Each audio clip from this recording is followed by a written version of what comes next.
অনেকেই প্রশ্ন করছেন যে ইংল্যান্ড কিংবা অস্ট্রেলিয়া তারা নিপা ভাইরাসের প্রাদুর্ভাবের কারণে ভারতে টি-20 বিশ্বকাপ খেলতে যাবে কি যাবে না সেই ব্যাপারে আমাদের কাছে কোনো ইনফরমেশন আছে কিনা।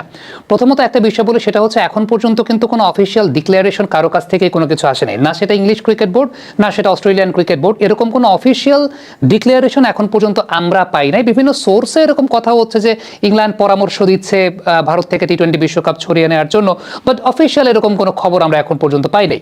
দ্বিতীয়ত যে বিষয়টা সেটা হচ্ছে যে আলটিমেটলি সেটা উচিত কি উচিত না সেটা অনেকে জিজ্ঞেস করছেন।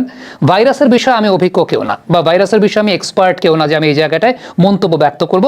আমি একটা কথা বলতে পারি, সেটা হচ্ছে আমি প্রার্থনা করব, আমি দোয়া করব যে এই নিপা ভাইরাসের যে প্রাদুর্ভাবটা সেটা যাতে অনেক বেশি মাত্রায় আউটবার্স্ট না করে, প্রাণঘাতী যাতে কোনো কিছু না হয়, এই ব্যাপারে অবশ্যই আমি প্রার্থনা করব, দোয়া করব। এবং যারা যারা আছেন ওই অঞ্চলটাতে তারা অবশ্যই নিয়মকানুন মেনে চলবেন এবং এই জায়গাটায় যে সমস্ত সেফটি এনশিওর করা প্রয়োজন সে সমস্ত ব্যক্তিগত জায়গা থেকে তারা এনশিওর করবেন। সেই দোয়া বা সেই প্রার্থনার জায়গাটা আমার পক্ষ থেকে থাকবে। তবে এই মুহূর্তে আমি আপনাদেরকে কয়েকটা ইনফরমেশন দিতে পারি, সেটা যেমনটা একদম অথেন্টিক সোর্স থেকে পাওয়া, যেটা ইউনাইটেড নেশনের যে ওয়েবসাইট রয়েছে সেই ইউনাইটেড নেশনের ওয়েবসাইটে একটা কথা লেখা আছে। সেটা হচ্ছে এই ভিডিওটা আমি যখন করছি তখন পর্যন্ত 2 জন নিপা ভাইরাসে শনাক্ত হয়েছেন সেই কথা বলা আছে এবং সেই জায়গাটা তাদেরকে কোয়ারেন্টাইন প্রোটোকলের মধ্যে রাখা হয়েছে এবং তাদের সংস্পর্শে আসা 196 জনকে ডিটেক্ট করা গেছে, যে 196 জন আলটিমেটলি তাদেরও টেস্ট করে পরবর্তী সময় আসলে পাওয়া যায় নাই, এরকমই আসলে মন্তব্য সেটা ইউনাইটেড নেশনের ওয়েবসাইটে পাওয়া গেছে এবং সেই সঙ্গে রয়টার্সের ওয়েবসাইটেও পাওয়া গেছে। এখন এই নিপা ভাইরাসের ক্ষয়ক্ষতির পরিমাণটা, মৃত্যু ঝুঁকির পরিমাণটা কেমন আছে, কি পরিমাণ আছে, আবারও বলবো যে আমি কেউ এক্সপার্ট না যে এই জায়গাটায় মন্তব্য করব। তবে রয়টার্সের একটা আর্টিকেল পড়েছে, যে এই আর্টিকেলে বলা আছে 40 থেকে 75% পর্যন্ত মৃত্যু ঝুঁকির জায়গাটা আছে, 40 থেকে 75% পর্যন্ত মৃত্যু ঝুঁকির জায়গা আছে।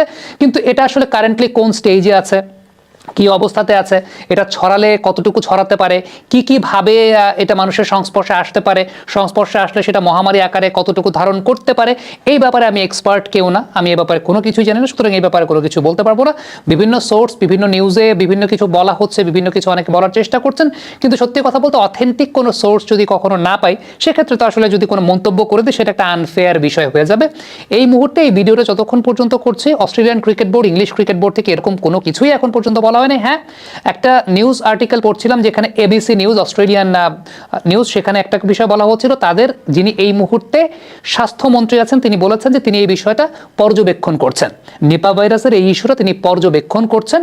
এই পর্যবেক্ষণ পর্যন্তই এখন পর্যন্ত বলা আছে, কিন্তু বিভিন্ন হয়তো বা নিউজ সোর্স থেকে অনেক কথাবার্তা ছড়িয়েছে যেটা নিয়ে অনেকে জিজ্ঞেস করছেন যে এরকম কোনো ব্যাপার ঘটতে পারে কিনা, এরকম কোনো ব্যাপার ঘটবে কিনা।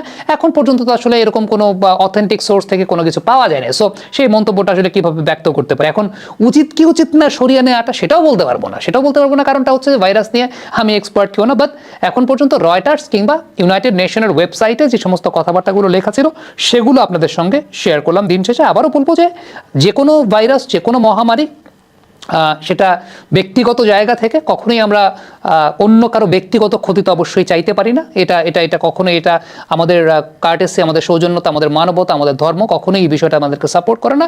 এবং অবশ্যই সেই জায়গাটা প্রার্থনা থাকবে যাতে এই ভাইরাসটা প্রাণঘাতী বা মরণঘাতী কোনো বিষয় না রূপান্তরিত হয়। কমেন্ট বক্সে আপনাদের মন্তব্য, মতামত জানতে চাই।